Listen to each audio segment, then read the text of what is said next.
دیکھیے بات یہ ہے کہ یہ جو ایجنٹی والے معاملات ہیں، میرا خیال ہے کہ میاں بیوی کے درمیان اس طرح کے معاملات کو اچھالنا یا ایون اس طرح کا الزام بھی لگانا تو یہ ایک توہین ہے. ہم بحیثیت قوم اور پوری دنیا بحیثیت دنیا اس تہذیبی دور سے باہر آ چکی ہے جب محلاتی سازشوں میں خواتین بھی شریک ہوا کرتی تھی اور اس طرح کی. میرا خیال ہے ہمیں ایک تو اس حوالے سے جب بھی ہم بات کریں ہمیں گریز کرنا چاہیے. ریحام خان صاحبہ ایک محترم خاتون ہے اور عمران خان صاحب اس پاکستان کے ایک مقبول لیڈروں میں سے ایک ہے.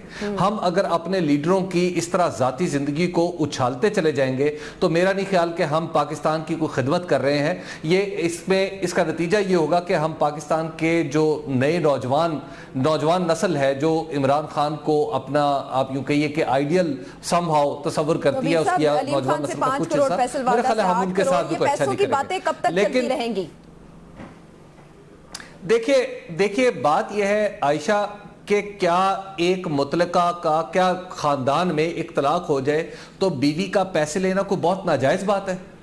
ایسا تو نہیں، دنیا بھر میں ایسا ہوتا ہے اور اسلام نے اس کی بڑی اجازت دے رکھی ہے. حتیٰ کہ قرآن میں بھی آیا کہ جب فلم کے لیے اس نے انویسٹمنٹ کے طور پر پیسے لیے تھے پہلے. اگر لیے ہیں ہارون صاحب تو بھی ان کا حق ہے. بتا رہا ہوں نہیں اگر کا کیا سوال ہے، بعد میں جو چیزیں سیٹل ہو رہی میں آپ کو بتا رہا ہوں کہ نہیں ہوئی، وہ پیسوں پہ ہی ہوئی. نہیں کوئی سیٹلمنٹ ہوئی نہیں ہے، اس لیے کہ وہ کہہ رہی میں آؤں گی واپس پاکستان. جو سیٹلمنٹ تو یہ ہوتی کہ وہ وہاں رہ جاتی اور صحافت شروع آؤں گے اور میں یہاں اپنا کام کروں گی. اس کا حق ہے، کرے، بالکل ٹھیک ہے. یہ جو ایک کریکٹر اسیسینیشن کمپین ہے جیسے آپ نے کہا، ابھی بکرم صاحب نے کہا، اس کا کیا مطلب ہے جی؟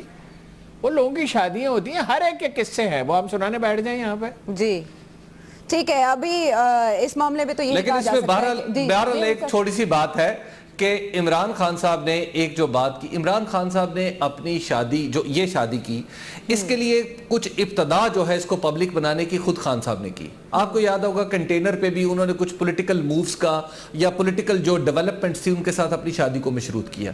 اسی طرح پھر جب انہوں نے شادی کی تو شادی کے بعد انہوں نے جس طرح تصاویر آفیشلی پی ٹی آئی کے میڈیا نے ایشو کی تو وہ بھی ایک پبلک کا یعنی پبلک ڈیبیٹ کا موضوع بنا. تیسری بات ہے جب ان کی موجودگی میں خود کو ریحام خان صاحبہ نے نیشنل بھابی کہا اور ان کے وہ پاکستان تحریک انصاف کے جو کارکن تھے وہ نیشنل بھابی کے نعرے لگاتے تھے تو وہ بھی انہیں ایک میڈیا اٹریکشن ملی. تو لہٰذا ان تین چیزوں میں تھوڑی سی بے اعتدالی تو میں سمجھتا ہوں کہ محترم خود عمران خان صاحب نے بھی کی اور ریحام خان صاحبہ سے بھی یہ سرزد ہوئی. انہوں نے اس مسئلے کو جتنا جہاں پہ رکھنا چاہیے تھا وہاں نہیں رکھ پائے. وہ نہیں چلنے والا ڈیسیژن تھا مگر ایک کریکٹر اسیسینیشن کی کمپین اس نعرے کے ساتھ کہ ایک لیڈر کی کوئی ذاتی زندگی نہیں ہوتی اور تمہارے لیڈروں کے پوتڑے پھر دوئیں باہر بازار میں لائیں ان کو ننگا کریں. ہارون صاحب اب تو یہ پیش گوئی بھی ہے کہ 2016 میں عمران خان تیسری شادی کرنے جا رہے ہیں. تجزیہ ایک چیز ہے، چھوڑو جی، تجزیہ ایک چیز ہے، تجزیہ کرنے کا ہر ایک کو حق ہے اور اس پہ کیئرفلی ایک اوپینین دینا کہ معاملہ ایسے بہتر تھا، ایسے نہیں ہونا چاہیے تھا. جیسے آپ نے ابھی کہا کئی پوائنٹ کہے، آپ کو ایگری کرے ڈس ایگری کرے، آپ کی رائے ہے.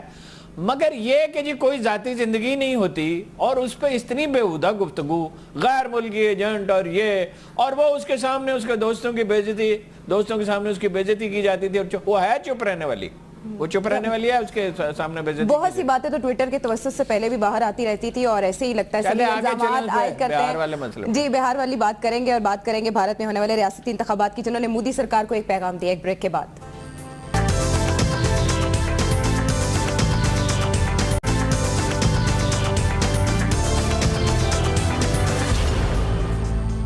ویلکم بیک ناظرین. اور خبر یہ ہے بہار سے کہ جنتا دل یونائٹڈ کو نیشنل ڈیموکریٹک الائنس پر برتری حاصل ہو چکی ہے اور وہ بھی 2/3 اکثریت سے. اب نتیش کمار ہی وہاں تیسری بار بھی وزیر اعلیٰ ہوں گے. لالو صاحب نے استعفیٰ طلب کر لیا ہے مودی سے، استعفیٰ دے دیں گے؟ نہیں، استعفیٰ تو وہ بالکل نہیں دیں گے. اس طرح کے لوگ کیا استعفیٰ دیا کرتے ہیں. لیکن یہ دیکھیے اس الیکشن سے یہ بات واضح ہوئی کہ کم از کم بہار کی حد تک اور انڈین اخبار نویسوں کا خیال یہ ہے کہ باقی صوبوں میں بھی اس کے اثرات کافی مرتب ہوں گے. اتر پردیش میں ہوں گے، بنگال میں ہوں گے جہاں الیکشن ہونے والے ہیں کچھ عرصے کے بعد. وہاں انہوں نے اس بات کو سمجھنے کی کوشش کی ہے کہ یہ معاشرہ اگر تقسیم ہوتا جائے گا تو بڑی تباہی آئے گی. اس کے بہت سے اور پہلو بھی ہیں کہ وہ تو مثلاً یہ نتیش کمار، میری ان سے ایک بہت طویل ملاقات ایک دفعہ ہوئی نتیش کمار سے، پاکستان آئے تھے. لیکن نتیش کمار کی بہت کامیابیاں ہیں. انہوں نے 5 سال میں 6 سال میں 2006 میں غالباً وہ آئے اور جب میں ان سے ملا کچھ 6-7 سال گزر چکے تھے, 4 گنا اس کی اکانومی بڑھا دی تھی. یعنی اس کا بجٹ جو ہے وہ 7,000 کروڑ سے 28,000 کروڑ کو پہنچا دیا تھا. ایگریکلچر میں اس کی جو تھی پیداوار وہ سارے انڈیا سے تناسب اس کا بڑھ گیا تھا, اور غربت کی جو ہے 50% سے کم ہو کے 30% پر رہ گئی تھی. اس طرح بھی باقی چیزوں میں انہوں نے کیا یہ تھا کہ انہوں نے عدلیہ اور پولیس کے درمیان اور ایڈمنسٹریشن کے درمیان ایک مثالی تعاون قائم کیا. بڑی محنت کے ساتھ 3 دن مسلسل ججوں کے ساتھ انہوں نے مذاکرات کیے اور مقدمات تیزی سے نمٹانے کا فیصلہ کیا. کرپشن پہ انہوں نے سزائیں دی ہر وہ سول سرونٹ اور پولیٹیشین جو اس میں تھا, اور امن ایسا انہوں نے قائم کر دیا کہ جہاں لوگ اپنی ٹوٹی ہوئی ماروتی گاڑی لے کے جاتے تھے, غالباً یہی نام ہے جو ہماری سوزوکی کی طرح ہے, تو اس کو بھی ایک آدھ ڈنٹ لگا دیتے تھے تاکہ چوری نہ ہو جائے. تو وہاں مرسیڈیز پہ لوگ جانے لگے. انہوں نے کہا کہ پٹنہ کے اندرا گاندھی پارک میں لوگ اپنی مرسیڈیز پہ جاتے ہیں واک کرنے کے لیے, کوئی مسئلہ نہیں ہے. اچھا, یہ کاسٹ سسٹم کو مینوپولیٹ کرنے میں نتیش کمار بھی بڑے ایکسپرٹ ہیں, اور لالو پرساد تو ہیں, اور وہ ایک خاص طرح کا مزاحیہ کردار ہے ان کی ایک اپیل. جی بہت دلچسپ. لیکن اگر کسی کا یہ خیال ہے کہ انڈیا میں یہ عمل رک جائے گا تو میرے خیال میں یہ صحیح نہیں ہے. یہ 30% جو ووٹر تھے, ووٹ صرف مودی صاحب کو 30% ملے تھے. انہیں کوئی, وہ تو پارلیمانی سسٹم کی وجہ سے باقی لوگ چونکہ بٹے ہوئے تھے, اب لوگ متحد ہو رہے ہیں, یہ بھی ایک فیکٹر ہے. کئی پارٹیوں نے متحد ہو کے الیکشن لڑا, الگ الگ لڑتے تو پھر وہ جیت سکتے تھے, اس سے زیادہ سیٹیں باہر لے جاتے. اگر کسی کا یہ خیال ہے نا کہ بعد آ جائیں گے, یہ جو 1/3 پاپولیشن جو اسے آر ایس ایس سے اور بی جے پی سے متاثر ہے, تو بعض یہ نہیں آئیں گے. کیا کریں گے؟ حالانکہ انڈیا کے یہی کام جاری رکھیں گے, وہ مزید انتہا پسندی کی طرف جائیں گے. بالکل انتہا پسندی. یہ آتے نہیں جایا کرتے ہیں, یہ انسان تجزیے پہ نہیں زندہ رہتا, اپنی افتادہ تباہ پر زندہ رہتا ہے. یہ انڈین لیڈرشپ نے پچھلے صرف 10-20 سال میں نہیں, پچھلے 150-200 سال میں نفرت انہیں سکھائی ہے. یہ جڑوں اندر گہری داخل ہو چکی ہے. کانگریس کے لیڈر بھی یہی کرتے تھے. کشمیر پہ ان کا جو موقف تھا اس کی بنیاد یہی تھی. اینٹی انڈیا کانگریس کی لیڈرشپ بھی, باقی اینٹی مسلم ہے. گزارش یہ ہے کہ یہ عمل اب رکنے والا نہیں ہے. البتہ یہ کچھ لوگوں میں یہ شعور ہے, مطلب آرٹسٹوں میں ہے, انہوں نے ادیبوں میں ہے, شاعروں میں ہے, انہوں نے اپنے وہ سمجھتے ہیں کہ ہم ٹالرنس کے ساتھ رہ سکتے ہیں. مگر یہ مودی کے لوگ بعد آ جائیں گے, اس کا سوال ہی نہیں پیدا ہوتا. ابھی تھوڑے دن ٹھہریں, اس کے ریپرکشن. اچھا حبیب صاحب, امیت شاہ جو بی جے پی کے صدر ہیں, ان کا یہ کہنا ہے کہ لالو کے جیتنے پر پاکستان میں پٹاخے چلیں گے. کیسے؟ دیکھیں, سب سے پہلے تو یہ ہے کہ ہمیں اس الیکشن کیمپین کا جائزہ لینا ہوگا جو نریندر مودی نے وہاں پر چلائی بہار میں. بہار میں آج تک یعنی کسی بھی وزیر اعظم نے ایک الیکشن میں 30 ریلیوں سے خطاب نہیں کیا تھا. ان کی ریلی پاکستان کی ریلیوں جیسی نہیں ہے. ان کی ریلی بہت بڑے بڑے جلسے ہیں جس میں لاکھوں لوگ باقاعدہ طور پہ شریک ہوتے ہیں اور انہیں لایا جاتا ہے. اور اس کے باوجود وہ ہار گئے. 30 اجتماعات سے انہوں نے وہاں پر, اور اس کے باوجود وہ ہار گئے. دوسرا انہوں نے یہ کیا کہ وہاں پر جو الیکشن کیمپین چلائی گئی اس میں جو بیف کا, وہاں پہ جو کاؤ میٹ کا معاملہ چل رہا ہے, اس میں ایک کلیئر پوزیشن لی. حتیٰ کہ بہار کے بعض اخبارات میں ایک اشتہار چلایا جس میں ایک مسلمان جسے مار دیا گیا تھا اسی بیف رکھنے کے شک میں, تو اس کی لنچنگ کی بھی انہوں نے اس کا ڈیفنس لیا. تو گویا انہوں نے ایک ہندتوا اور ہندو بنیاد پرستی کی ایک کیمپین چلائی. تو اس کی بنیاد پر افسوس سے کہنا پڑتا ہے کہ آج بھی بہار میں ووٹ لینے والی سنگل سب سے بڑی پارٹی خود بی جے پی ہے. یعنی بی جے پی نے 25% ووٹ لیے ہیں مجموعی طور پر, لیکن اس کے ساتھ جو سیکنڈ بیسٹ ہے وہ اس کا 20% ہے, جو لالو پرساد یادو کی جو بات ہے. آپ ایگری کرتے ہیں نا میری اس بات سے کہ وہ بات نہیں آئیں گے. اچھا, ابھی وہ اینٹی مسلم اینٹی پاکستان کارڈ یوز کریں گے انتخابات میں. اینڈ دیکھیے, بالکل مجھے یہ لگ رہا ہے کہ وہ اینٹی مسلم اور اینٹی پاکستان کارڈ یوز کریں گے. وہ کارڈ اگرچہ بہار میں نہیں چلا, اور اگر بہار میں نہیں چلا تو جیوگرافیکل پروکسیمیٹی دیکھتے ہوئے ویسٹ بنگال میں تو اس کا چلنے کا کوئی امکان نظر نہیں آتا, کیونکہ ویسٹ بنگال میں خود مسلمانوں کی ایک بڑی تعداد موجود ہے, اور ویسٹ بنگال میں اگلے مئی تک یعنی وہاں پہ الیکشن بھی ہونے, یعنی اگلے 6 مہینے کے اندر. تو لہٰذا وہاں پر تو ویسٹ بنگال کی تو ڈائنامکس بالکل الگ ہے. لیکن جب اگر یہ کیرلا اور تامل ناڈو میں اگر اس طرح کا کارڈ چلتا ہے تو پھر امکانات ہے. لیکن وہاں پر بھی اینٹی پاکستان کارڈ نہیں چلے گا. اگر مسلمانوں کے خلاف کچھ کیرلا میں بھی اٹھانا مشکل ہے آواز, تو اب ان کے ہاتھ سے جو آئندہ ریاستیں آ رہی ہے تو یہ کارڈ نکلتا چلا جائے گا. تو وہ جو ہارون صاحب بات کر رہے ہیں نا کہ انہوں نے جو بیج بوئے ہیں, یس, اب وہ بیج کم از کم 25% کی حد تک تو وہ مؤثر ہے، لیکن یہ شکست کا جو پولیٹیکل آپ یوں کہ یہ میسج ہے وہ اتنا شدید ہے کہ ان کے خود بی جے پی کی اتحادی، جسے آپ جو شیو سینا ہے مہاراشٹر میں، جنہوں نے ابھی ریسنٹلی خورشید محمود کسیری صاحب کی کتاب کی تقریب پذیرائی پر حملہ بھی کر دیا تھا اور سندھتا کلکرنی صاحب کے منہ پہ سیاہی بھی پھینک دی تھی، اس جماعت کے جو سربراہ ہیں انہوں نے کہا ہے کہ جناب یہ اب اس کی ذمہ داری مودی قبول کرے۔ اب مودی کیا ذمہ داری قبول کریں گے یا نہ کریں، یہ ذمہ داری تو انہی کے اوپر آئے گی، لیکن اب کوشچن یہ ہے کہ کیا آئندہ وہ مہم چلائیں گے؟ جی ٹھیک، دیکھیں بہار میں شکست، دیکھیں ان کا بہار میں شکست کھا جانا ایکسپیکٹڈ تھا، ان کا شکست کھا جانا ایکسپیکٹڈ تھا، کیونکہ وہاں پہ جو پولیٹیکل الائنمنٹ تھی اس میں تبدیلی آئی تھی کہ وہ 2/3 میجورٹی ہے۔ مودی کی مقبولیت میں بھی کمی ہوئی ہے ہارون صاحب، اگر مختصر بتائیں کہ وہ اتنے لے جائیں، اور انہی وجہ سے انہی پالیسیز کی وجہ سے ریجیکٹڈ۔ یہ وہ کیا مشہور انڈین جرنلسٹ نام نہیں یاد ہے، انہوں نے کہا کہ جو ان کی ناک کے نیچے جو واقعہ ہوا تھا نا وہ تکلیف دیتا، کیجریوال جیت گئے تھے، لیکن یہ تو انڈین سیاست کے لہو میں زہر شامل ہو جانے کے مترادف ہے یہ، ٹھیک، تو یہ اپنا جو ہے بہت بڑا واقعہ ہے اسے آخری امپلیکیشن کے لحاظ سے، لیکن میں پھر کہتا ہوں بعد آنے والے یہ نہیں ہے، چلے باز آنے والے نہیں ہیں، لیکن آج جو ہو گیا، آج کی خبر تھی کہ بین الاقوامی ذرائع ابلاغ بھی اسے تاریخی فتح قرار دے رہے ہیں اور نیشنل ڈیموکریٹک الائنس کی یہ تاریخی شکست ہے، مودی کے لیے ایک بہت بڑا پیغام۔ آج کی بات ہوگی، کل کیا ہونے جا رہا ہے اس بارے میں ہم بات کریں گے بریک کے بعد۔